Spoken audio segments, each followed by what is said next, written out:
Alors, on continue cette discussion sur la profanation de la chapelle Sainte-Jeanne d'Arc par les LGBTQ, financée bien entendu par la mairie de Paris, à hauteur, je crois, de 18 000 euros. À 18 000 euros, hein, c'est quand même pas mal. Hein. C'est-à-dire que nous avons des mecs en string, en haut talon, qui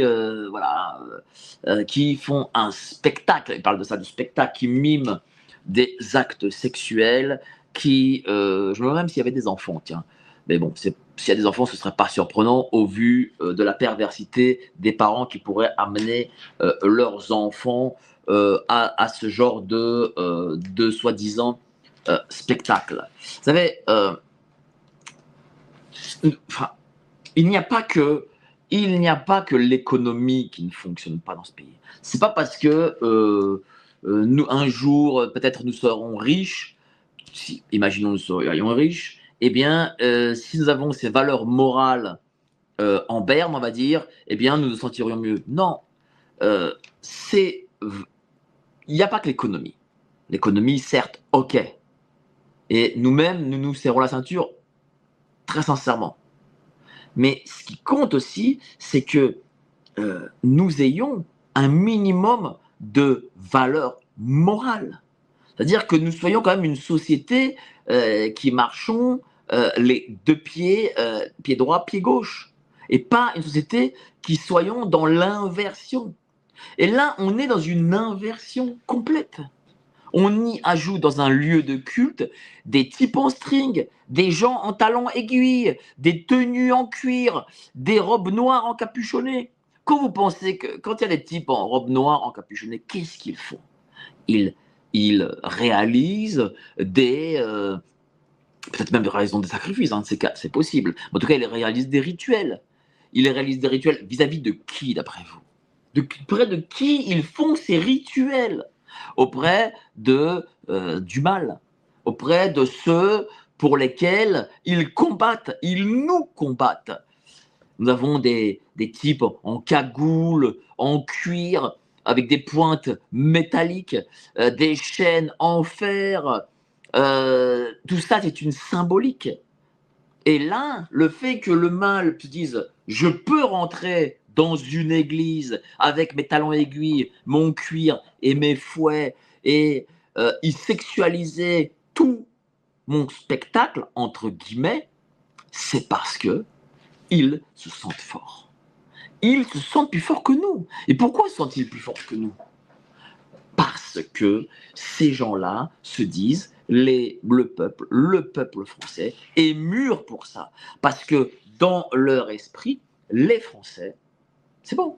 Ils ont basculé vers ce type de société. Les Français, ils se le disent bien, veulent qu'on y impose ce type de spectacle parce que les Français ne se rebellent pas. C'est ça le problème. Combien d'habitants du 14e arrondissement ont dit non mais quand même, là ça va trop loin. Vos trucs vont trop loin. Faites-le dans vos boîtes de nuit, dans vos clubs échangistes ou je ne sais rien. Déjà, nous le permettons déjà, mais pas dans les églises. Et personne ne l'a fait. Vous pensez qu'il y a eu des riverains qui ont dit non, mais quand même, là, ça va loin. Peut-être même que des riverains sont partis avec leurs enfants. C'est ça le souci. Le souci, c'est quoi? C'est que j'ai l'impression que, et j'en ai parlé hier à Bistro Liberté avec Florian Philippot, qui n'a pas été contre ce que je dis, c'est que les gens sont, pardon, totalement moutonisés, si je puis dire. Au mieux, c'est au mieux, je préfère même qu'ils soient moutonisés, parce que peut-être même, j'ai envie d'être au minimum optimiste et de me dire que les gens, en fait, peut-être par les injections, les machins, ils sont devenus des suiveurs. J'ai envie de croire ça. Je veux dire sincèrement. Je préfère croire ça que de croire que les gens, en fait, acquiescent et sont favorables à. Moi, personnellement, je pense qu'ils sont devenus favorables. Hein.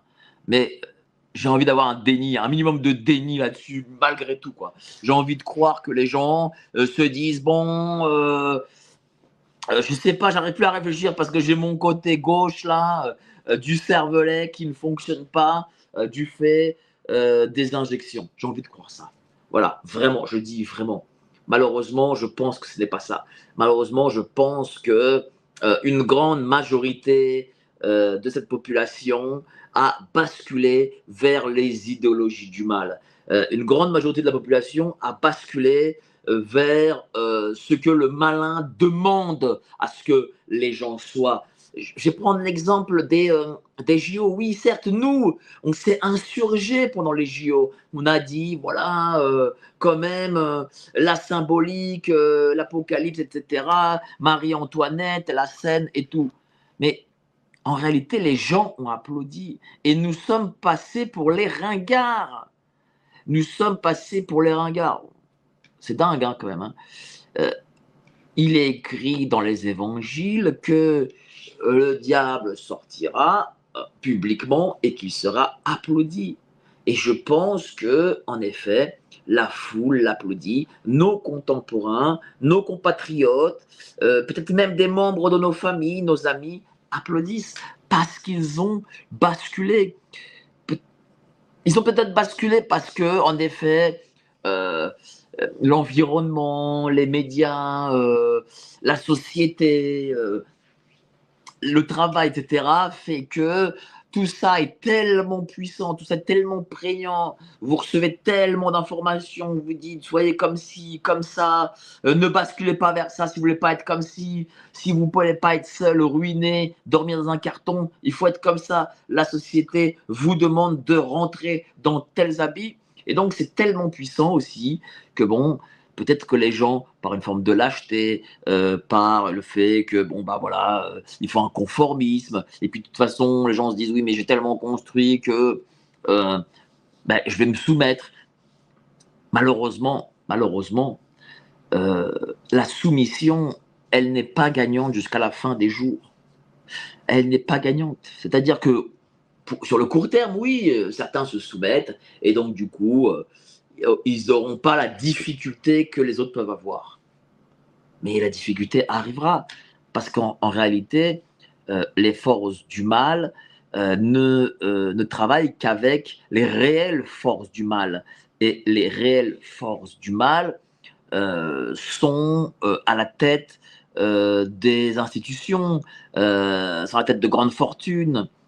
Et en réalité, les forces du mal, les réelles forces du mal, n'ont pas besoin de gens comme nous. Nous sommes des gêneurs. Nous sommes des gêneurs, nous sommes des convertis. Eux, ce qu'ils veulent, c'est l'élite de ceux qui pensent comme eux et qui sont comme eux, financièrement, socialement, intellectuellement, etc.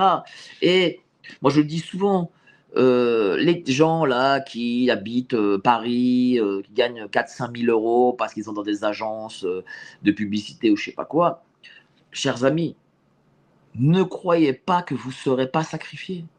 Ils imposent l'intelligence artificielle pour que vous soyez sacrifiés. Voilà.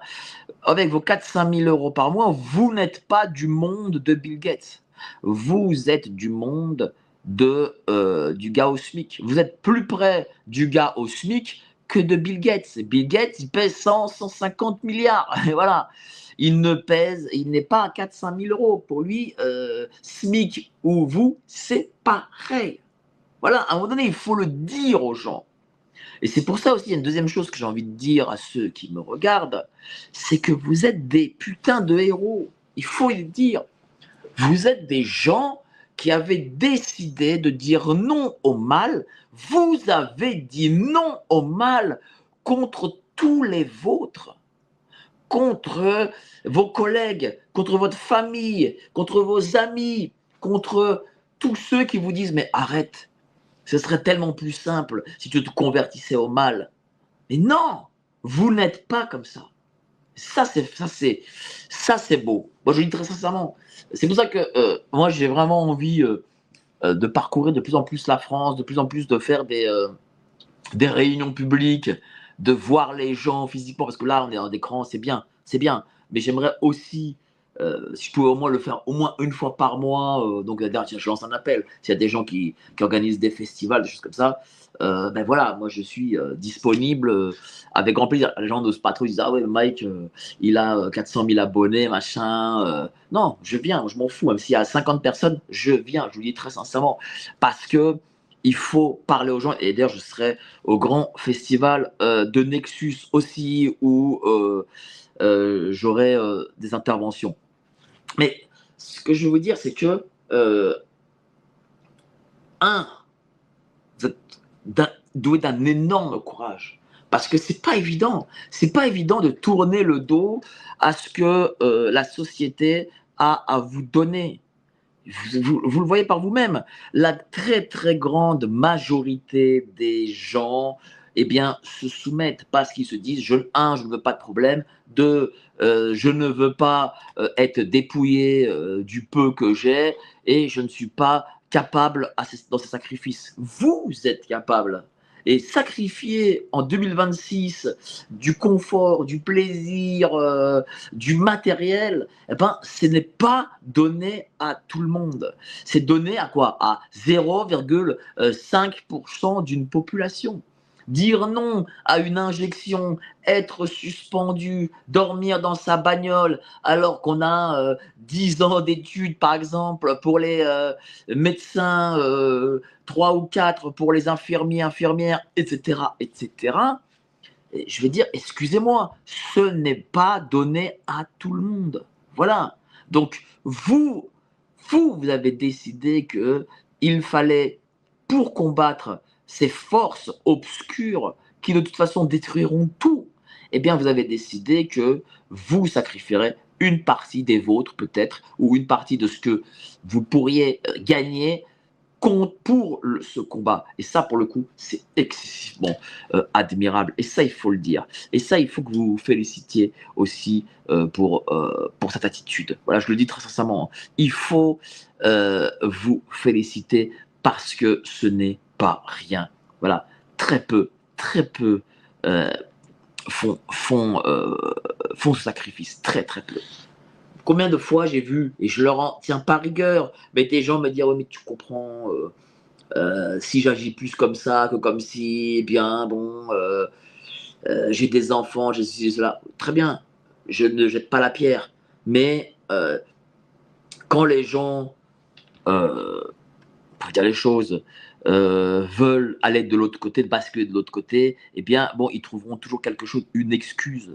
Et malheureusement, la société est telle, les puissances technologiques, les puissances médiatiques et les puissances financières sont telles que, eh ben, les gens basculent. Et les gens basculent. Et moi, j'ai envie de dire à ceux qui basculent, oui, vous avez sauvé un temps votre patrimoine, vos idéaux, enfin pas vos idéaux, mais plutôt euh, euh, votre vie matérielle. Vous l'avez sauvé un temps, mais vous ne le sauverez pas très longtemps parce que le projet, il est simple. Le projet, il est d'abord de faire rentrer la masse auprès de leurs idées. Et lorsque la masse est rentrée, eh bien, toute l'élite qui est en haut s'attaquera à vous. Elle s'attaquera à vous. Elle prendra vos pavillons, vos appartements, votre voiture, et voilà. Et vous vous direz, putain, merde. Mais en fait, j'ai rejoint, ou alors je me suis tué lorsque le malin était présent, mais pas si fort que ça. Et au final, eh ben, je me retrouve au même palier que le type qui a été suspendu, parce que c'est ce qui se passera. Regardez, je vais prendre l'exemple des restaurateurs. Ils ont fait amène à ce que demandait l'État à l'époque de la crise sanitaire. Alors ok, ils ont été sauvés 1 an, 2 ans. Et aujourd'hui, qu'est-ce qu'ils deviennent tous ces mecs? Ils sont morts. Ils sont tous foutus. La plupart n'existent plus. La plupart n'ont plus leur établissement. Parce que le mal, du côté faustien, on va dire, eh bien, le mal, lorsque vous signez au bas de la feuille pour donner votre âme, eh bien, le mal après X temps, vous dépouille et vous prend votre âme.